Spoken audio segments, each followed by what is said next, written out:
안녕하세요. 오늘은 은유 작가가 쓰신 시사인의 한 꼭지 읽어보겠습니다. 송경덕 씨는 지난 여름 딸과 일본 후쿠오카에 다녀왔다.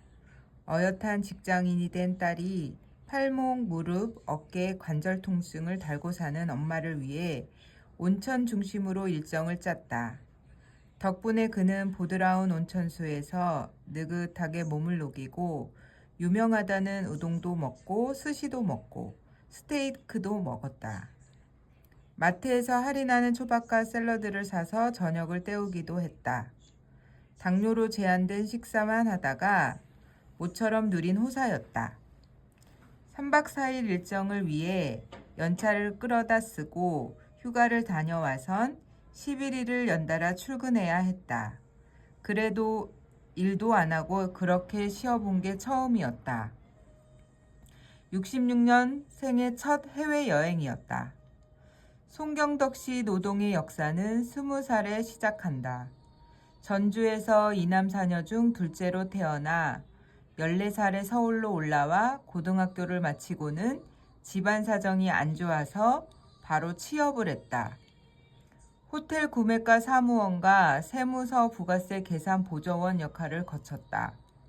공무원 시험을 보고 싶었는데 남동생 넷을 대학까지 가르치느라 언니와 엄마까지 여자 셋이 벌어야 했다.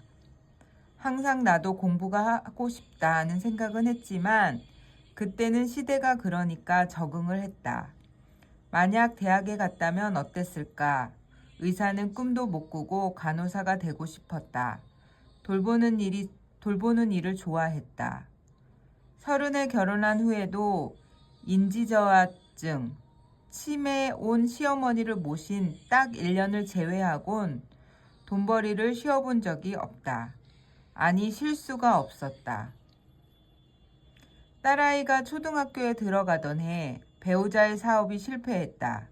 말도 안 되게 말아먹는 바람에 이혼을 하고 전세금을 빼서 부채의 일부를 상환하고 보증금 500만 원에 월세 5만 원짜리 지하 셋방을 구했다.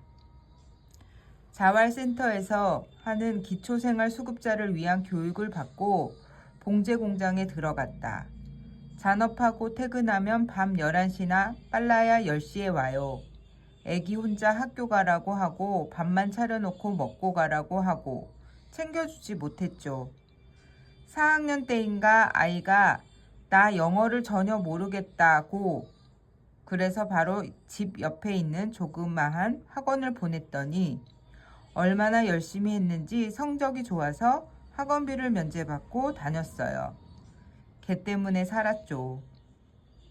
그의 삶을 떠받치는 엄마의 일도 봉제공장 시다 일도 할수록 만만치가 않았다. 시다 업무의 특성상 계속 서서 다림질을 하다 보니 나중엔 서 있지 못하게 됐다. 화장실에 가면 피가 쏟아졌다. 치질이 생겼고 하지정맥류까지 왔다. 마음 한구석엔 나는 이게 아닌데 라는 생각이 꿈틀거렸다. 아무리 돈이 절박해도 돈만을 위해 일할 수도 없었다.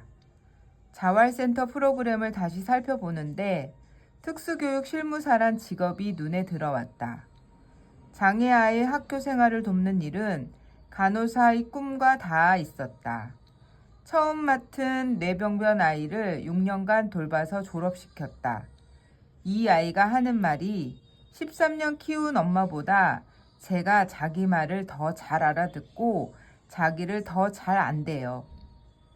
이 일이 적성에 맞아서 오래 했어요. 정년이 원래 55세였는데 학교 비정규직 노조에 가입해서 으쌰으쌰해서 56세, 57세로 계속 연장했죠. 집회하러 서울역에도 나가고 시청에도 나가고 1년에 한두 번은 갔을걸요. 자신에게 맞는 직업을 찾아내고 노동 조건을 낮게 바꾸면서 노동자의 긍지를 잃지 않고 일하던 그는 특수교육 실무사로 정년을 맞았다. 그런데 그의 노동 이력은 언제나 하루 8시간을 초과했다. 방학 때는 물론이고 학기 중에도 학교가 오후 4시 40분에 끝나니까 투잡, 쓰리잡을 뛰었다.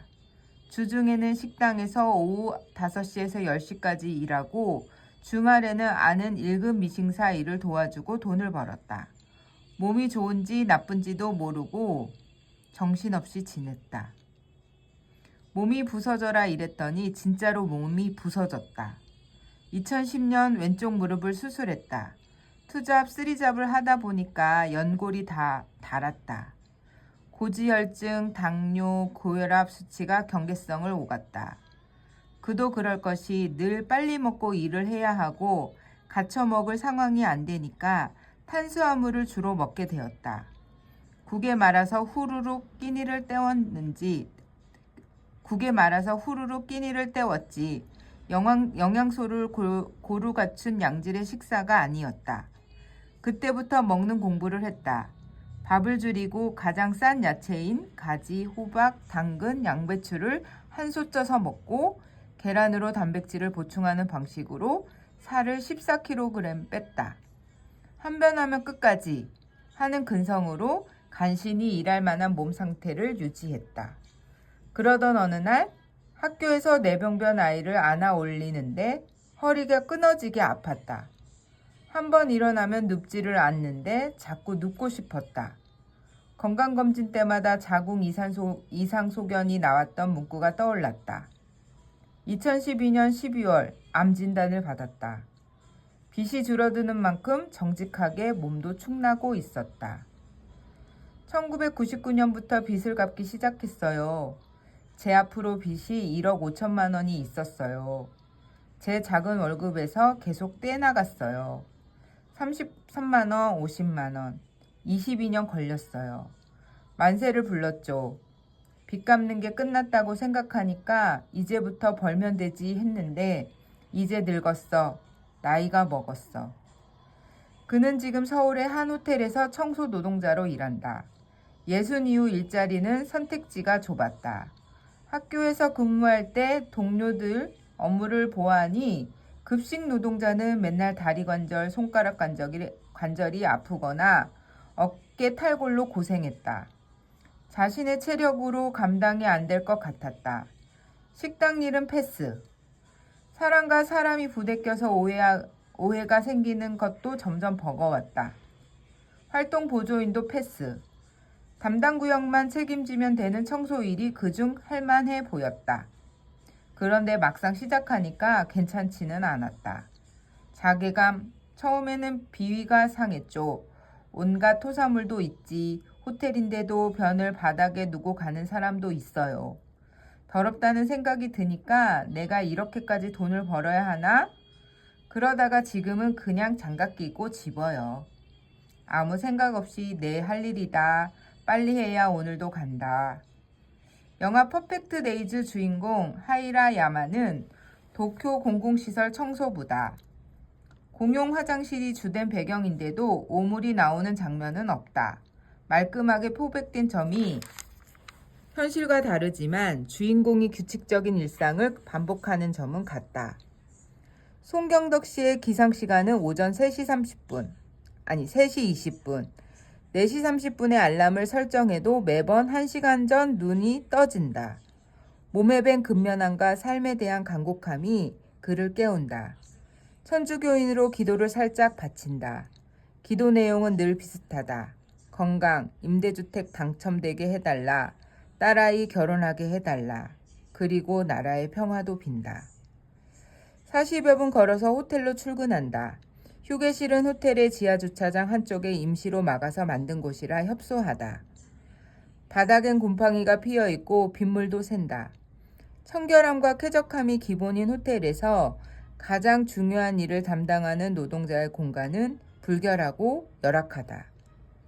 도저히 못 참겠기에 한 번은 그가 상급자에게 건의를 했다. 호텔 3층에 빈 공간이 있다는 말을 듣고 청소 노동자 휴식 공간으로 달라고 요구했다. 우리 집으로 모실까요? 라는 비꼬는 답변이 돌아왔다. 여기는 연령 제한이 없어서 같이 일하는 언니들이 70대예요. 쫓겨나면 갈 데가 없으니까 한마디도 못해요. 그래서 제가 나서서 했는데 그런 식으로 말이 돌아와요. 벽이에요. 아침 식사는 휴게실에서 오트밀과 계란 2개로 해결한다. 아예 계란 한 판을 삶아서 휴게실 냉장고에 넣어두고 먹는다. 오전 6시 30분 근무가 시작된다. 그가 맡은 구역은 1층 로비, 고객 화장실, 레스토랑이다. 대걸레를 들고 엉덩이를 붙일 틈도 없이 일하다 보면 점심시간이다. 구내 식당에서 밥을 얼른 먹고 25,000원 주고 산 중고 자전거를 탄다. 동네를 뺑뺑 돈다. 성취하는 무릎을 지탱하려면 다리 근육을 키워야 한다는 말을 듣고 시작한 운동이다. 그런데 올봄엔 모굴대랑 턱부터 귀까지 어떻게 표현을 할 수 없는 통증이 왔다. 동네 병원에서는 큰 병원에 가보라는데 의료대란으로 갈 곳이 마땅치 않았다. 그때 서울 면목동에 사는 동료가 녹색병원을 소개해 주었다. 거기는 의사가 있을 거라고. 여기는 좀 특이하네. 노동자를 위한 병원이라니. 나하고 맞는 병원 같았어요. 접수할 때 청소일 한다고 했더니 팀장님을 소개해줘요. 그분이 병원에서 청소 노동자들 혜택이 있다고 검진을 해보자고 2달 동안 모든 검사를 무료로 해주셨어요. 식도염 검사도 하고 청소할 때 쓰는 세제로 인한 후유증인가 싶어 그런 검사도 하고. 근데 바이러스성 염증이래요. 어깨랑 팔도 아프다고 했더니 접수해 주시고 이런 별천지가 다 있네 싶어서 감동받았어요. 노동자를 위한 병원이라니. 노동자를 위한 병원이라니까 너무 좋죠. 누가 우리를 대우해줘요? 제가 소개해서 다른 언니들도 갔어요. 송경덕 씨의 가장 큰 근심은 주거 불안정이다. 지금은 사돈집에서 기거한다. 성당 교유인 올케이 남동생이 그의 사정을 알고 방을 하나 내주었다. 임시로 머물며 임대아파트 공고가 나오는 대로 신청하고 있다. 3년째 청약을 넣지만 계속 떨어진다. 평생 빚 갚다가 방 한 칸도 못 마련했어요. 일단은 내 집을 갖고 싶어요. 집보다도 공간을요. 먹는 거, 입는 건 어떻게든 하는데 공간이 없다는 게 힘들어요. 고생 끝에 낙이 한 자락 오긴 왔다. 법학을 전공한 딸이 변호사가 돼 마침내 로펌에 취직했다. 원래 로스쿨은 언감생심이었다. 비싼 학비도 문제였지만 가난한 사람은 시간이 빈자다. 대학 때처럼 아르바이트를 병행해서는 감당할 수 있는 학업량이 아니었다. 엄마로서도 권하지 못했다. 포기한 줄 알았던 딸이 3년 후 다시 공부하고 싶다는 뜻을 피력했을 때 그는 자기가 하고 싶은 거 해야 후회 없다는 생각에 전세 보증금을 헐었다. 딸아이 로스쿨 합격하고 제가 일기에도 썼어요. 만세. 2글자 빚 갚았을 때도 만세. 회사 근처에 작은 원룸을 구해서 독립한 딸은 매주 로또를 사는 것으로 엄마의 고생을 하루라도 빨리 끝내고 싶은 마음의 초조를 달랜다. 딸은 그에게 하나뿐인 혈육이자 고난을 함께한 동지다. 딸도 고생 많이 했어요. 어느 해인가 여름에 폭우가 와서 지하 새방에 물이 찬 거예요. 제가 직장에서 일하고 있으니까 그 어린애한테 주인 아저씨가 물을 양동이에 퍼주고 계단 올라가서 버리라고 했던 거예요. 그래서 사람들이 영화 기생충 보고 되게 감동했다는 말들을 했을 때 저는 싫었어요. 우리 애도 기생충 안 봤어요. 치밀어 오르는 화를 달래준 건 기도와 일기, 그리고 분노에 붕괴되지 않게 마음을 다잡아준 건 딸의 편지였다. 아이가 쓴 편지를 코팅해 놓은 게 지금도 있어요. 밤 11시에 일 끝나고 왔더니 아이가 발자국 소리가 너무 무섭다고 편지를 써서 내 베개 위에 올려놨더라고요. 너무 많은 빛이 있고 사체까지 썼으니까 애가 불안해했어요. 초등학교 6학년 때인데 아빠도 없이 아이 혼자 집에 있으면서 무서웠겠죠. 코팅을 한 이유는 그걸 잊지 않으려고, 얘 마음을 잊지 않으려고, 그 상황을 잊지 않으려고요. 그는 화초 키우기를 좋아한다. 죽었던 화초도 살려내는 마법의 손을 가졌는데 화초랑 대화도 많이 나누고 그 내용을 일기에 쓰기도 한다. 딸이 사는 원룸 건물 현관 입구에 화초를 하나둘 가져다 놓고 키웠다. 그랬더니 주인이 좋아라 하며 이참에 빌라 청소도 해달라고 부탁했다. 일주일에 한 번씩 청소해주고 20만 원을 받는다. 다시 투잡, 쓰리잡이 시작된 거냐고 묻자 이 정도는 투잡이 아니다 라며 손을 내젓고 환하게 웃는다. 75세까지 일할 계획이에요. 70세까지는 8시간 일하고 우리 애는 엄마 힘들다고 못하게 하지만 70세 이후 5년은 오전에 4시간만 일하고요. 시간의 모든 조각을 주워 담아 낭비 없이 일해온 퍼펙트 데이지에 마침표를 찍는 날. 75세 그의 일기장에 또 한 번의 만세, 2글자가 쓰이리라. 처음이자 마지막으로 스스로에게 바치는 경배의 말. 송경덕 만세.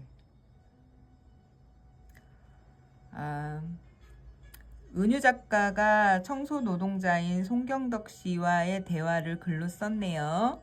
예, 우리 주변에서도 쉽게 볼 수 있는 고마운 청소 노동자의 글이었습니다. 떠듬떠듬 읽었지만 함께 읽어주셔서 감사합니다.